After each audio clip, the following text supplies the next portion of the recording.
The night the Beatles changed everything forever. One night in 1964, music did not just change, the world did. February 9th, 1964. Millions of Americans gathered around their televisions, expecting to see another performance on The Ed Sullivan Show. Instead, they witnessed the beginning of a cultural revolution. When the Beatles stepped onto that stage, over 70 million people stopped everything to watch. Teenagers screamed so loudly that some viewers could barely hear the music. Parents stared in confusion. But young people instantly knew this was different. John Lennon, Paul McCartney, George Harrison, Ringo Starr. Four young men from Liverpool arrived in America carrying more than catchy songs. They brought a completely new energy. Their hair, their humor, their confidence, their sound.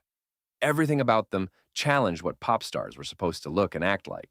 And America was ready for it. At the time, the country was still recovering from the heartbreak of President Kennedy's assassination only months earlier. The mood felt heavy. Then suddenly, the Beatles arrived with joy, rebellion, and excitement that felt impossible to ignore. Almost overnight, music transformed. Radio stations changed. Fashion changed. Young people started questioning old rules. Long hair became a statement. Bands everywhere tried to copy the British sound.